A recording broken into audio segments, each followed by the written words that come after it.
Des Step Touch à l'indépendance financière. Bienvenue dans ce podcast.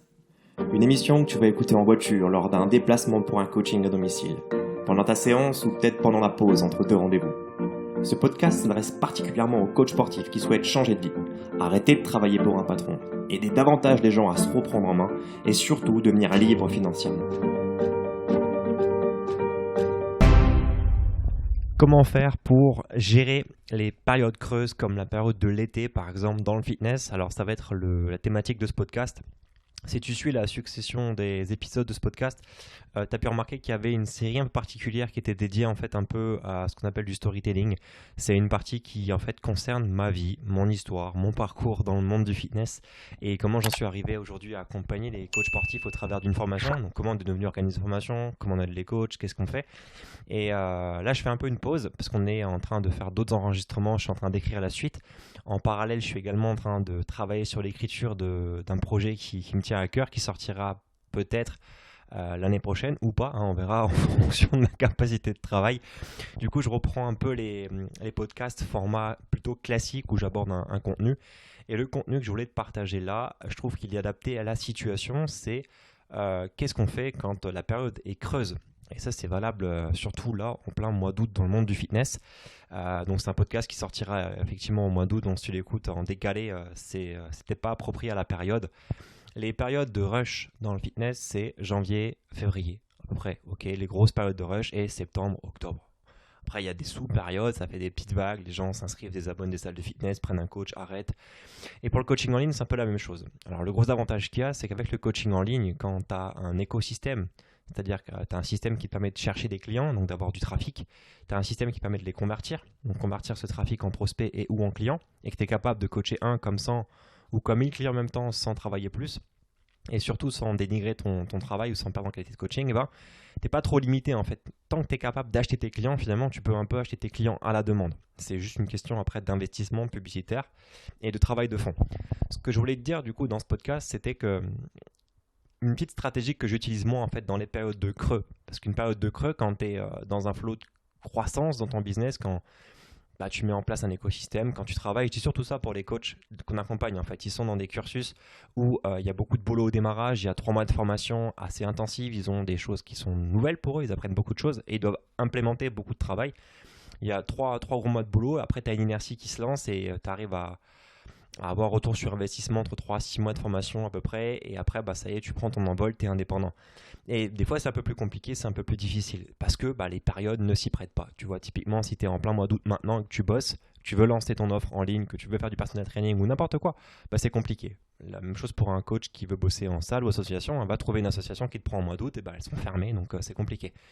Donc qu'est-ce que tu peux faire? Qu'est-ce que tu dois mettre en place? Comment tu dois réfléchir? Quel mindset tu dois adopter en fait quand tu es en période creuse pour pas venir un peu court-circuiter ton business. Parce que le pire finalement, c'est d'arrêter de mettre sur pause et de dire ok, comme il n'y a personne, du coup moi aussi je prends des vacances, moi aussi je déconnecte et je profite. Je pense que quelque part, si tu ressens ce besoin de profiter, c'est que tu n'as pas encore trouvé le bon lifestyle entre ton business et ta propre vie. Après, naturellement, c'est bon de couper complètement du business, ne pas checker ton téléphone, pas checker tes mails, pas checker tes réseaux sociaux, de faire un peu un break. Mais il faut le faire quand tu ressens le besoin de le faire et quand tu en as envie. Il ne faut pas le faire parce que la période ne s'y prête pas. Tu vas te dire, ok, maintenant je prends des vacances parce que ça ne réagit pas au niveau du business, alors que tu avais un flot de travail, tu avais envie de bosser, tu avais envie de faire des choses, tu veux avancer, mais finalement, comme le marché il est un peu mort, tu fais rien et tu es un peu contraint de devoir faire comme tout le monde et prendre des vacances alors que tu n'en veux pas vraiment. Donc l'idée en fait que je veux te partager dans ce podcast, c'est de faire un travail de fond.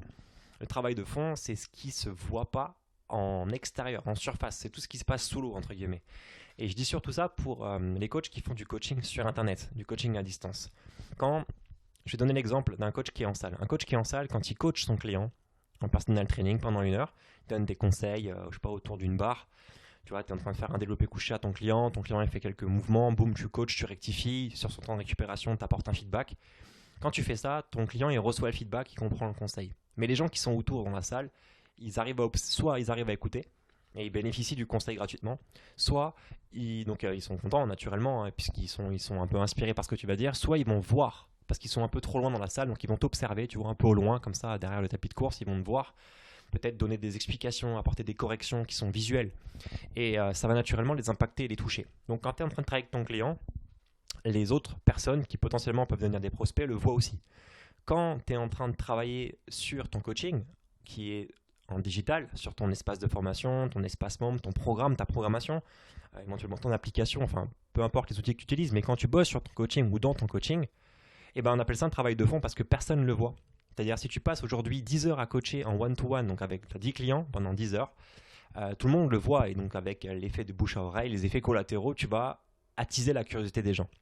Quand tu es en train de travailler en dur sur ton offre de coaching en ligne, personne ne le voit. Tu es peut-être dans un bureau, peut-être dans ta chambre, peut-être dans ton salon, dans un endroit qui t'inspire, dans un café ou je sais pas où tu es. Tu es avec ton ordi, tu es assis sur ta chaise de bureau et il n'y a personne qui te voit en fait. Tu es en train de bosser, mais tout est offline. Tu bosses en sous-marin.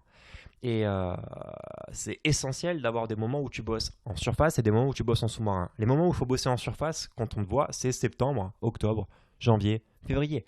Plus tu vas être visible dans les périodes de crush, mieux ça va être pour ton business. Plus tu es en sous-marin dans ton business, moins c'est bon pour la visibilité de ton business. Tu comprends? Et ça, c'est un peu l'erreur aussi des coachs sportifs ou des personnes.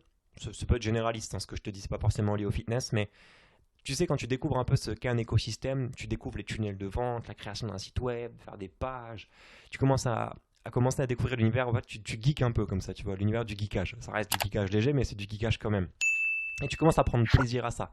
Optimiser les couleurs, travailler ton branding, tout ça à faire un peu en sous-marin.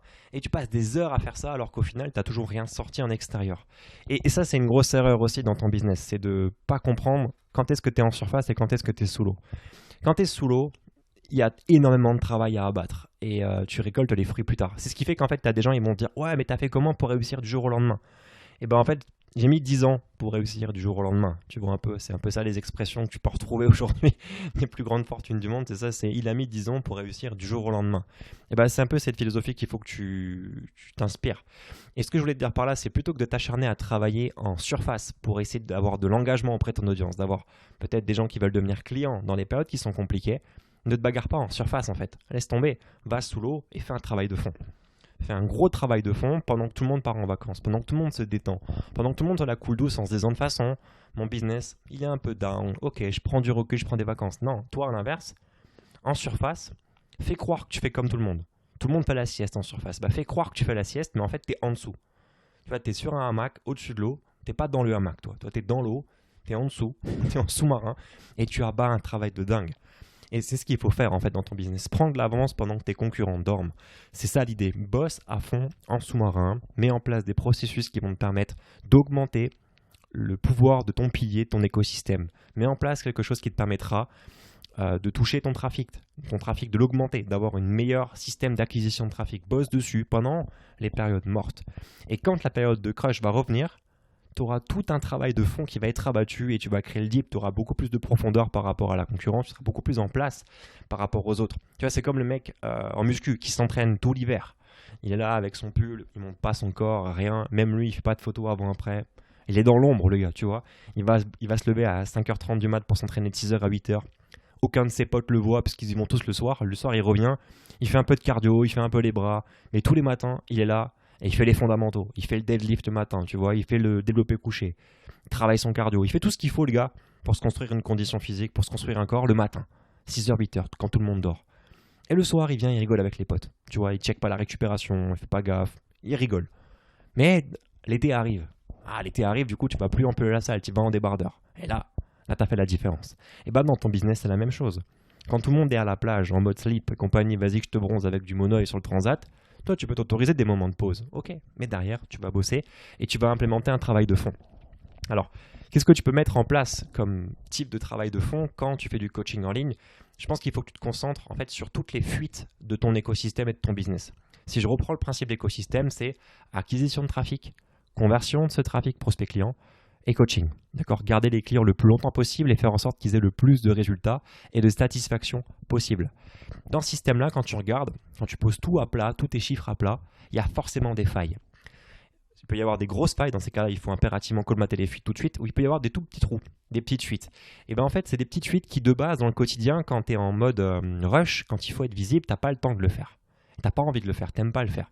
Il faut prendre le temps là, dans les moments down, pour le faire, colmater toutes tes fuites. Imagine que tu es sur un petit radeau en fait pendant 3 mois, juin, juillet, août, et qu'en septembre, il faut que tu envoies la braise.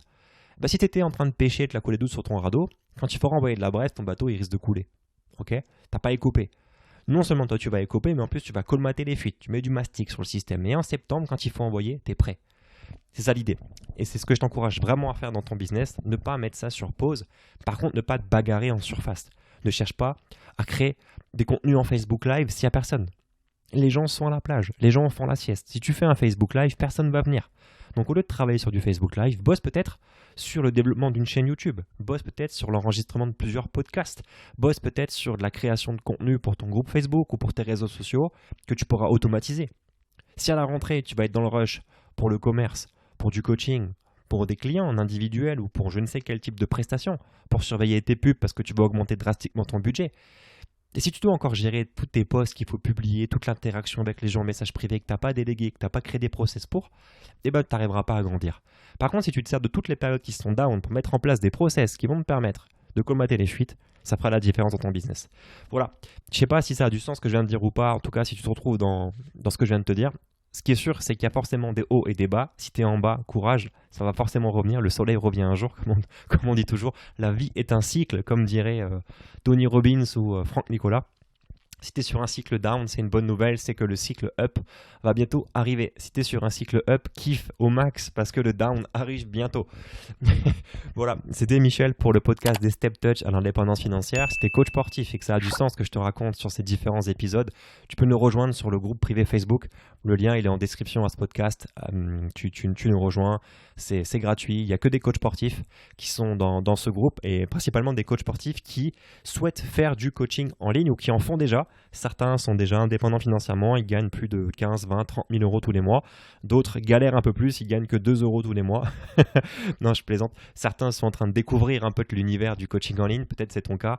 D'autres sont plus avancés aujourd'hui et en fait ce groupe me permet en fait de regrouper, si tu veux, tous les coachs qui souhaitent devenir indépendants financièrement avec le pilier internet et notamment utiliser le fitness puisque c'est notre métier, notre passion de base. Donc voilà, je t'encourage à nous rejoindre si tu veux en savoir un peu plus et aussi échanger au travers peut-être de ce podcast. Si tu as un avis à nous raconter, à partager par rapport à tes périodes de down, tu peux le faire sur le groupe Facebook parce que c'est l'endroit qui permet de le faire. Passe une très belle journée, je te dis à très vite. Ciao.